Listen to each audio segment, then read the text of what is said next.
genio de la terapia psicodélica y ustedes tienen que conocerlo, tienen que saber lo que está haciendo.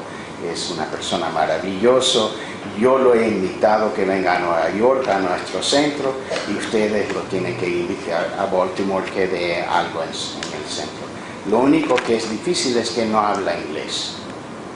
Y yo había tenido una sesión con MDA y en la sesión le había compartido con los terapeutas que estaban conmigo que yo hablo español, ¿no? Así que enseguida dijeron, bueno, se va a tener que quedar con Richard. Así que llegó Roquette, esperaba yo, ¿cómo va a ser este mexicano? Veía yo un hombre con bigote. Y cuando abrí la puerta y ahí lo que vi era un francés con el pelo blanco, con anteojos completamente negros, casi la cosa del anteojos. Tengo retratos aquí que no los vas a poder ver. Vamos a intentar. ¿Ah? ¿Cómo? Vamos a ver si se ha grabado ya. Que sí sea. Tú sigues charlando y yo ya. Sí. Bueno, hecho. ¿Está en USB? Un momentito. Uno de mis trabajos en la universidad era manejar todo esto. Por eso es tan frustrante lo que está pasando aquí. Vamos a ver. Sí. Bueno, entonces abrí la puerta, me dice, yo soy Salvador Roquette. Usted tenía distendida el abdomen como una persona que no ha comido bien de niño. Tenía las piernas chuecas así, se llama rickets en inglés, no sé. Raquitismo. Por raquitismo que tuvo de niño. Pero empezamos a hablar enseguida. Y una de las cosas que era difícil para mí en mi relación con Groff, que era yo en mi trabajo de sonido trabajaba a veces con gente que había tomado LSD 300 veces, ¿no? Lo que veía yo es que cuando hablaba con ellos, que uno no iba nada más a preguntarles algo y que ellos contestaran, sino que le hacías una pregunta y se iban por acá, por allá, como que estaban muy dispersos, como que no estaban muy claros, y me hacía yo la pregunta, no quiero tomar mucho porque acabo así, ¿no? Digo, pero cuando le preguntaba yo a Groff, él me decía, no, si te atascas en una sesión, en algún momento, ahí está Roquette. Yo no estaba interesado en los hongos.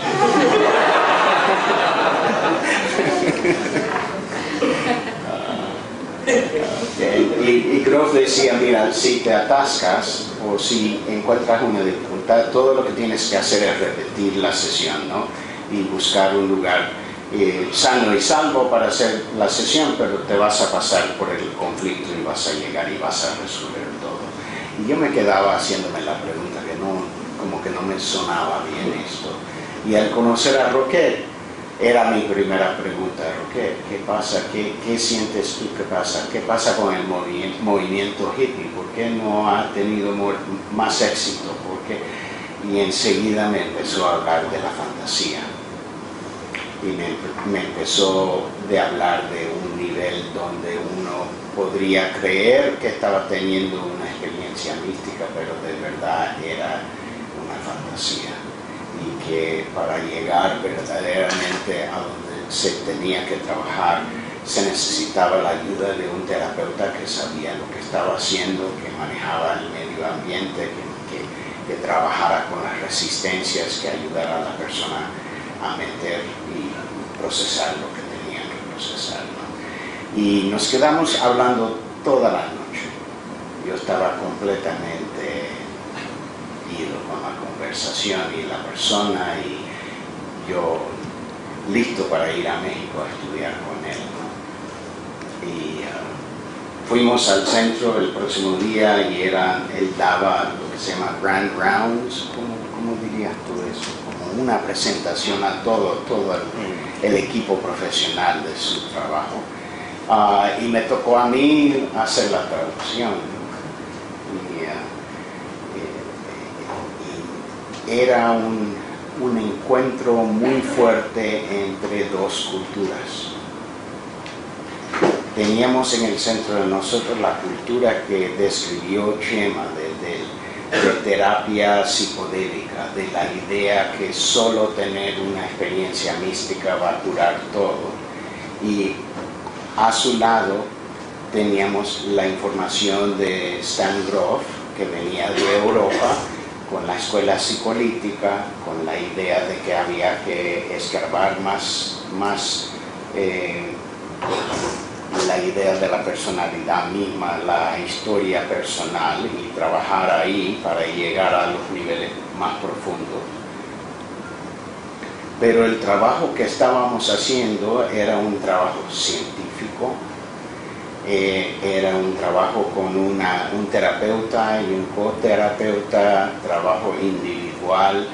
A veces filmábamos las sesiones, todo a base a veces aún tratamos de hacer estudios de doble ciego y toda la base científica, ¿no? Y aquí llega este mexicano y nos empieza a hablar de dar una variedad de plantas psiquedélicas, de dar los oloriuquis, de dar hasta datura, de dar sustancias que nosotros teníamos la idea que eran venenosas, de que se vistiera el terapeuta y sus ayudantes en bata blanca y nosotros vestidos como estoy yo, ¿no? Digo, vestidos como en ropa de calle y en un lugar que se parecía un cuarto ordinario en la casa de una persona para dar una sesión no con todos esos aspectos médicos, ¿no? Y a nosotros nos parecía que este tipo estaba rompiendo todas las reglas de psicoterapia con psicodélicos que habíamos establecido nosotros y todos los otros que nos habían precedido, ¿no? En Canadá y en los Estados Unidos. Y en Europa nadie trabajaba así tampoco. Pero Roquet tenía un punto de vista como de salud pública y él tenía la idea que tenía que llegar a un máximo de personas, que tenía que poder trabajar profundamente con muchos individuos, ¿no? Nos contó que tenía 300 personas en psicoterapia en el tiempo en que nos conocimos. Y nos enseñó un tratamiento increíblemente rico, ¿no? que enseñaba retratos de todo, que era sobrecarga sensorial, que era caos, que era llevar a sus pacientes a la locura y también a Dios. En todo lo que hablábamos nosotros, de lo que hacíamos nosotros, él decía, sí, yo hago eso también, pero además... y así que te imaginas los científicos bien pagados, trabajando lentamente, el único lugar en el mundo a esas alturas autorizado a hacer esta investigación, pero haciéndolo un paciente a la vez. Y viene esta otra persona que es un psiquiatra, un santo, digo, trabajando con 300 personas, con un permiso del gobierno mexicano que podía usar todo esto sin problema, que podía trabajar con tanta gente así, y entonces todos estábamos como, ¿qué pasa con este tipo? Y nos empezó a enseñar los retratos, los dibujos y las pinturas que habían hecho sus pacientes. Y eso era algo maravilloso, ¿no? Digo, primeramente sale una cosa que unos dibujos que parecía como para niños, pero no, como que tenía su aspecto erótico y raro, y a este paciente que tenía un conflicto que era muy mujeriego, y ahí el dibujo de un hombre desnudo en que el pene se va por el cuerpo entero, así como una mami, de Egipto, ¿no? Pero llega al cuello y llega a la cara, llega hasta acá y aquí sale. Y todos reídos, que no podían no reír, ¿no? Porque era tan cómico la situación, pero también que estaba enseñando una cosa verdadera de un hombre que se deja llevar solamente por su adicción al sexo. Pero entonces vino otra y nos empezó a hablar de la experiencia mística, y era una pintura de óleo de aceite, ¿no? Y se veía el cuadro inmenso y una ola enorme que venía así como para caer, ¿no? Y entonces veíamos que la placenta en medio de la ola y un bebé, un embrión ahí en el medio de eso, y una enorme luz blanca que venía de otra dimensión más profunda.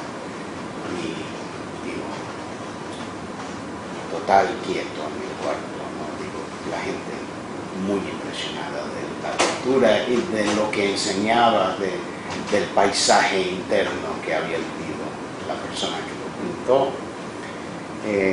Entonces Grof subió la mano y dijo: Doctor Roquet,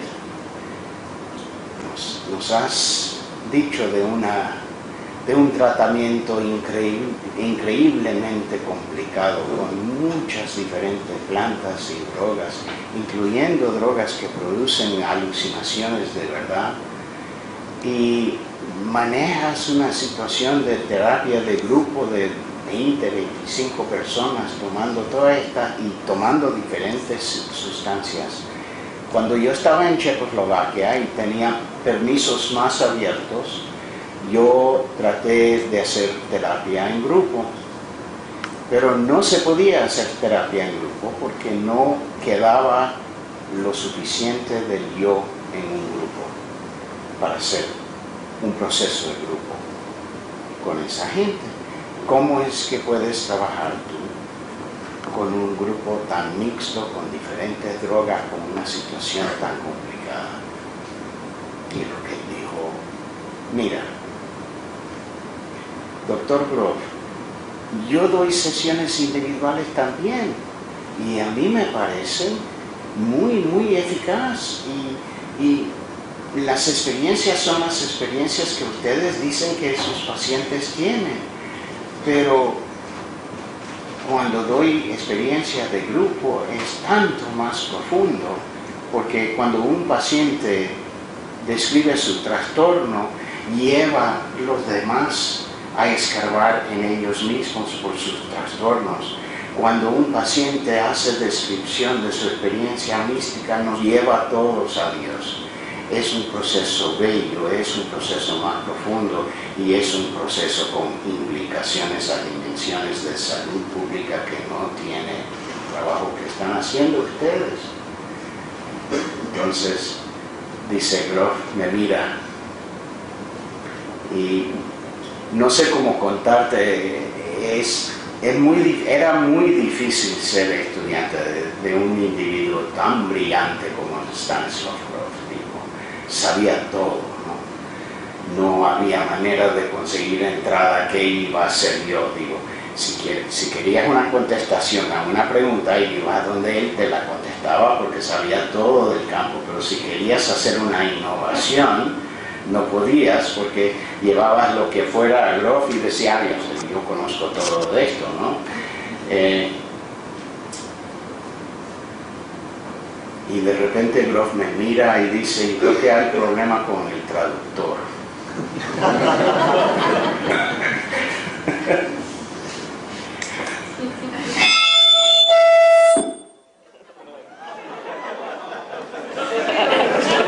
Era fuerte, pero no tan fuerte. ¿Y podrías explicarnos un poco trabajasteis en Spring Grove en aquella época y con qué, has explicado un poco los enfermos terminales, con qué otras pacientes o situaciones trabajabais en Spring Grove y con qué sustancias y con qué otras sustancias trabajaba o qué os aportó Salvador Roquet que no trabajarais en aquel momento. Bueno, la sustancia, nosotros estábamos trabajando con LSD, con DPT, dipropyltriptamina, que es un poco más corto en acción, con DOET, que era otra droga más leve que tenía aspectos de los feniletilaminadas, ¿no? que podías entrar en una experiencia, pero si estabas molesto, entonces abrías los ojos y salías de la experiencia. Trabajábamos con psilocibina. Trabajábamos con gente moribundos de cáncer, trabajábamos con gente adictos a heroína, a alcohol y neuróticos. Y también teníamos programas de entrenamiento que de veras no era entrenamiento, pero era la idea de que profesionistas podían llegar a tener de 1 a 3 sesiones con LSD y esas experiencias los iban a ayudar a mejor entender sus pacientes. Cuando Grof me dijo la cosa de que había una falta en el traductor, lo que sucedió fue que le dije a Roquet, por favor conteste la pregunta, porque yo se lo había traducido bien, no es que no contestó la pregunta, ¿no? Entonces, y me dice, ¿qué era la pregunta de nuevo? Se lo repetí. Y se asoma a ver a Grof y dice, doctor Grof, ¿cómo puedo yo trabajar con esto cuando no pudiste hacerlo tú? Pues con mi maña yo sé cómo hacerlo y lo hago muy bien. Bueno, no oímos nada más de Grof. Y para mí selló la situación, ¿no? Digo, yo tenía que estudiar con Roquet. Ahora tuve el placer y el honor de él fue aceptado en el tal programa de entrenamiento, ¿no? Y no había más nadie que fuera su terapeuta, tenía yo que hacerlo. Y eso empezó una relación a través de los años hasta que murió. En que yo le daba sesiones de vez en cuando y él me daba sesiones a mí, y como los dos habíamos sido abandonados a cierta dimensión, yo por mi padre, él por su padre y por su madre, teníamos una relación un baile de transferencia, ¿no?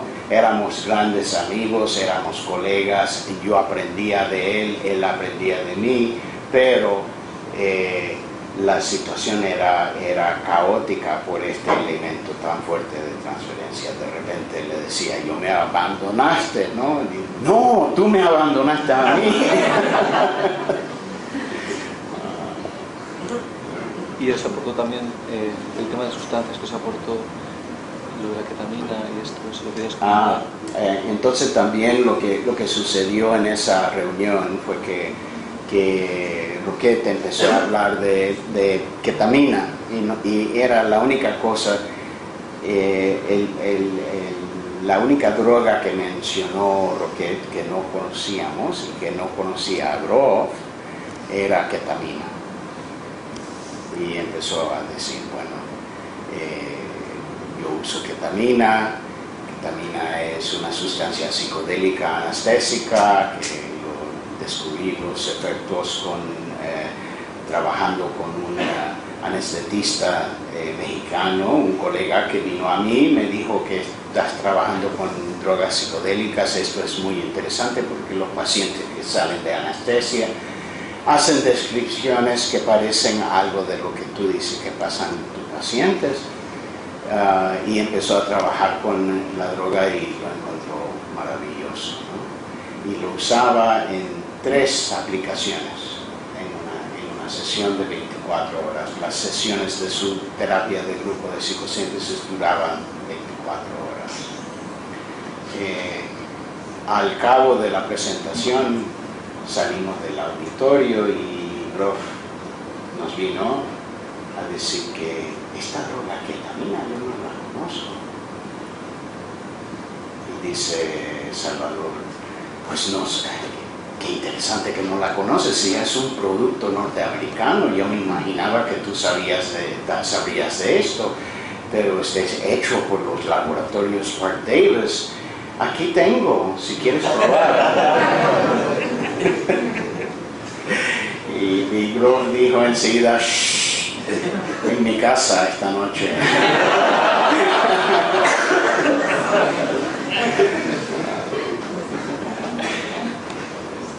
¿Quieres contar la anécdota de la medida? ¿Quién? O si quieres contar la anécdota o seguimos. Bueno, pero Como quieras. Así que se decidió que esa noche iba a llegar yo con Salvador y Groff y un estudiante de medicina que estaba en nuestro equipo pasando un tiempo que se había hecho de voluntario a probar ketamina. Y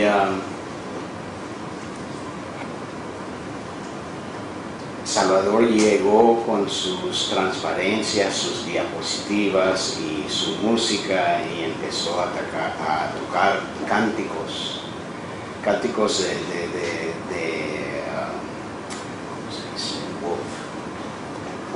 Wolf calls. ¿Lobos? Sí, cánticos de lobos, ¿no? Así que, ¿no? Y estábamos ahí, pues, no, música clásica sí tocábamos, pero cánticos de lobo no. No, así que ya había cierta situación que no estamos trabajando en el campo de la manera que trabajamos nosotros, no importaba. Entonces llegó donde Groff y le puso una inyección de ketamina en el brazo y Groff se acostó y dijo, Roquette, ¿por qué no te paras y miras las diapositivas? Y Groff, que no, como que no oía, ¿no? Digo, estaba acostado y empezó a moverse para un lado y para otro y todos nosotros observándolo, y entonces al ratito se medio para y dice,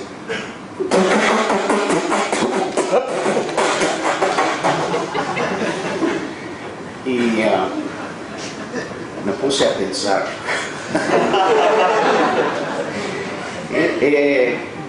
Este tipo Roquette me gusta, pero no sabemos mucho de él. Y Groff es la persona que conozco en el mundo que es más brillante y se está comportando como un idiota. Y es posible que esta droga no sea tan buena como dicen que es, y es posible que yo creo que había oído yo que había alguna conexión entre Stan Krippner y la CIA. Y pensé yo, ¿será posible que nos han mandado a alguien aquí para hacernos daño? En el momento dice Roquette, álzate la camisa, Richard, aquí. Y me puso la inyección de ketamina. Y enseguida me sentí como si me hubiera agarrado algo como el pequeño dedo de la mano, ¿no? Pero de esas lavadoras que tenían en tiempos anteriores, que tenían como 2 rollos para secar la ropa, ¿no? Y era que me llevaba y, oh, esto no es nada, y de repente era que me derretía yo por el cuarto y decía Roquette, abre los ojos. Y abrí los ojos y entonces enseñaba un dibujo del mismo tipo que había hecho la cosa con el pene, de 3 mujeres desnudas que se estaban sobando los genitales con papel de baño y estaban tirando los papeles encima de un hombre que estaba desnudo, recostado, y ellos estaban pisoteándolo. Y empecé a reír, me entró a nivel de mi juventud en Panamá, como de 6 o 7 años con mis semejantes, hablando del sexo, que no sabíamos nada del sexo y que el sexo tenía que ser algo sucio o qué, pero lo encontré cómico y raro. Y entonces dice, ¿por qué te ríes? Le digo, ¿cómo que me estás enseñando esto y después me estás preguntando que por qué me río? Y cerré los ojos y derretí el cuarto. Y al derretir abajo, digo, literalmente pasando por el piso, entrando a la tierra, y sentía que los otros seres en el cuarto, porque habían como 10 personas en el cuarto con nosotros, también derretían, y que había una esencia entre todos nosotros que se derretía a una energía redonda, y que todos estábamos conectados, y entonces oía bulla en el cuarto. Y era, concho, ¿por qué es que hacen tanta bulla? Si estamos todos conectados, no hay que hacer bulla para que nos entendemos, aquí estamos todos conectados, ¿no? Y entonces derretir más. Y se hizo de todo esta mixtura de imágenes que tenía yo, como si derritieras, ¿cómo se dice? Crayons, lo que usan para pintar. Las pinturas de acuarelas. De cera, ¿no? Que usan los niños para pintar, como si fuera eso y que derritiera todo, pero toda esa variedad de colores, ¿no? Como un arco iris de colores, pero de una sustancia que se había hecho líquido y que estaba como pasando por una gran mesa, y yo era todo el líquido, todos estos colores y esta gran mesa. Y digo, Richard, quién sabe quién es él, ¿no? Digo, otra dimensión de experiencia. Y de repente llegaron todos los colores a la orilla de la mesa. Cuando llegaron a la orilla de la mesa se cayeron y como que explotó todo, y de repente estaba yo en el universo, ¿no? Con la galaxia, como un brazo de la galaxia, que estaba yo parte de eso y viendo lo demás del universo. Entonces eso empezó a derretirse también y volver a esta cosa de colores, y entonces de nuevo pasar a la orilla de una superficie, y al caer era como si algo estrechara todo esto así, y formó el cuarto en que estábamos. Regresé al cuarto. 45 minutos de ida y vuelta a las orillas del universo, y de nuevo a mi ser en el cuarto. Y el doctor Groff estaba saliendo de su experiencia y le dije, Stan, ¿qué pasó? ¿Qué pasó contigo? Me dice, Richard, fue un Atman Brahman experiencia de lo más profundo que he vivido en mi vida, una belleza, qué maravilla es esta droga. Y le digo, ¿qué es eso? ¿Qué es un Atman Brahman? Y entonces me explicó los hindúes y la idea de que tenemos un alma individual y que hay un alma universal, y que él sintió que hizo el viaje de su alma individual al alma universal y regresó. Y le dije, yo creo que algo parecido sucedió conmigo. Entonces Salvador dijo, tengo un poco más, ¿alguien quiere probar más? ¿No? Groff enseguida dijo, sí. Se le dio una segunda dosis, y mientras tanto yo, hombre joven, latino todavía, Irene era la secretaria de Stanley Krippner y había venido a ayudar en la traducción, pero estaba vestida en una blusa que revelaba unos senos preciosos. Así que me fui a sentar al lado de ella, a apreciar la vista, ¿no? Y entonces Grove del otro lado del cuarto, y ella me tomó la mano y me dije, oye, yo creo que gusta de mí, qué buena noche estoy teniendo. Y Grove empieza a rodear en el suelo y el equipo tratando de mantenerlo para que no se fuera por una ventana de vidrio que había grande a su lado, ¿no?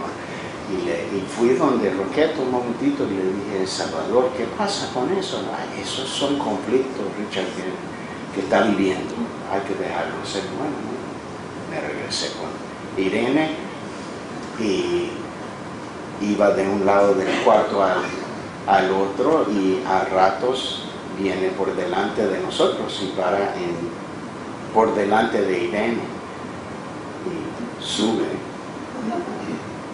y hace y abre los ojos y los ojos están cruzados y como que se da cuenta de los senos y hace fucking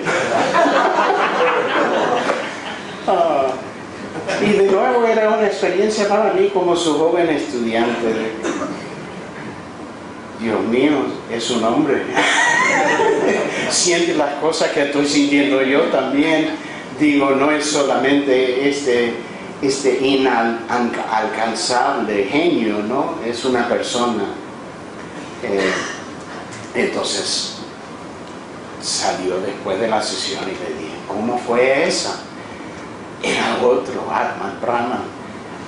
Le digo, mira, Stan, yo creo que lo mejor que podemos hacer es escribir esto y vamos a discutirlo mañana para comparar las experiencias que tuvimos. En ese momento llegó John Halifax, que estaba casado Stan con ella, una antropóloga, y dijo, Stan, ¿qué estás haciendo? Aquí, todos tus amigos en casa, ¿no me dijiste que ibas a tener una fiesta? Y el Stan se puso pero rojo y dijo, nada, amiguita, no estoy haciendo nada. Ellos se van en este minuto.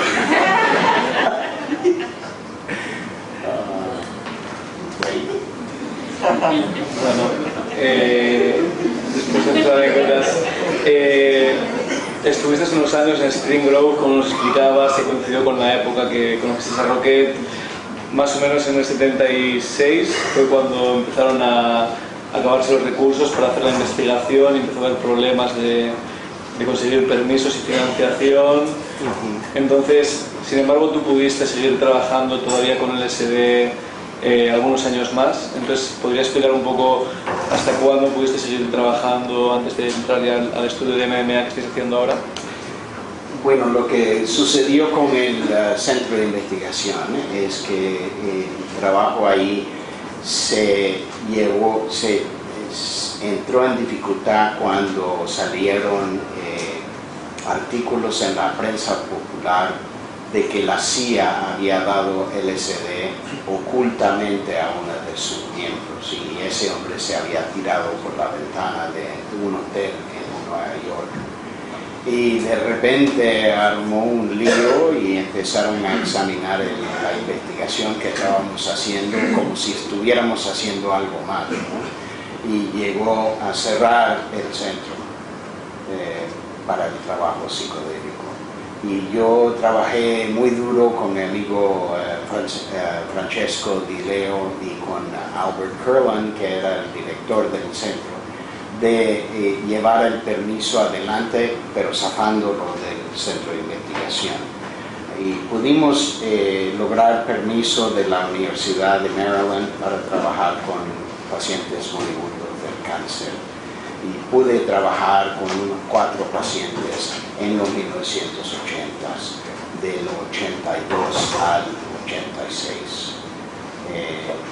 Y después Donna y yo buscamos permiso para los otros estudios, ¿no? Y importamos LSD de Suiza. Pero en contestación a tu pregunta, como del 82 al 86 pude trabajar con unos pacientes cancerosos. Mi amigo Franco con más, ¿no? De mi parte serían unos 3 o 4. Y luego incluso llegando a tener los permisos y incluso el acceso a la sustancia, durante varios años en los 90 lo intentasteis, pero no conseguisteis poder materializar los estudios. En los 90 nosotros propusimos un estudio con adictos y logramos el permiso para hacer el estudio. Entonces la dificultad era cómo conseguir el LSD. Se nos hizo muy difícil conseguir el LSD y por fin lo importamos de Suiza. Y entonces pusimos 2 otros protocolos. Uno para pacientes con cáncer y otro de entrenamiento profesional. Y estábamos listos para empezar cuando ya llegaba el tiempo en que queríamos levantar dinero para el trabajo y hablamos con un periodista y el periodista hizo un artículo que salió en la revista Esquire que hacía ver que yo le había dado LSD. Tenías que leer hasta el medio del artículo para que vieras que no le había suministrado nada.